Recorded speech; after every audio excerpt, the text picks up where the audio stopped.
शंभूराजेंची social मीडियावरील बदनामी थांबवा आणि यासाठी झी24 तासने एक मोहीम हाती घेतलेली आहे। विकिपीडियावर शंभूराजेंबाबत आक्षेपार्ह मजकूर प्रसिद्ध करण्यात आलाय।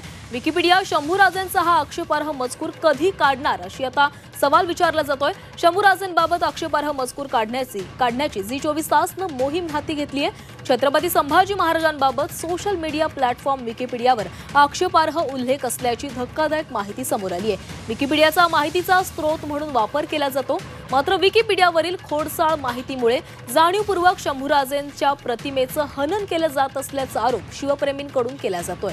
शंभूराजेंबाबतही खोटी माहिती आणि खोडसाळ माहिती काढून टाकावी यासाठी झी24 तासने मोहीम हाती घेतली आहे। शंभूराजेंबाबतचा तो खोडसाळ मजकूर हटवण्यासाठी पुढाकार घ्यावा आणि तो मजकूर न हटवल्यास कठोर कारवाई करावी अशी मागणी करण्यात येते। आणि आश्चर्याची बाब म्हणजे विकिपीडियाने सदर माहितीचे जे स्रोत दिलेले आहे त्यात वादग्रस्त अमेरिकन लेखक जेम्स लिन यांचाही संदर्भ देण्यात आलाय। त्यामुळे शिवप्रेमींमध्ये अधिकच संताप पाहायला मिळतोय।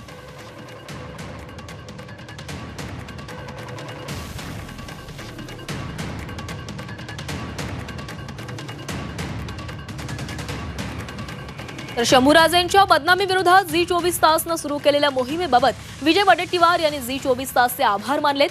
बदनामी करणाऱ्यांना झोडपलं पाहिजे, ज्यांनी इतिहास घडवला त्यांची बदनामी करणाऱ्यांवर बंदी आणली पाहिजे अशी प्रतिक्रिया वडेट्टीवार यांनी दिली आहे।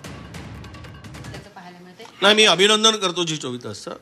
छत्रपती संभाजी महाराजांचा इतिहास शंभू महाराजांचा इतिहास हा या लोकांना माहित नाही।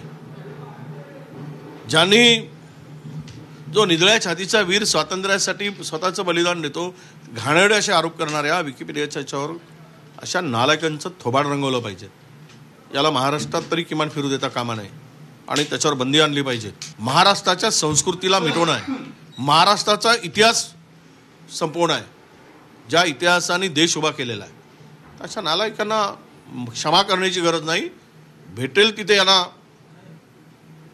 झोडपलं पाहिजेत आणि अशांची पुन्हा लेखणी असं वाईट लिहिण्याची हिंमत करता कामा नये।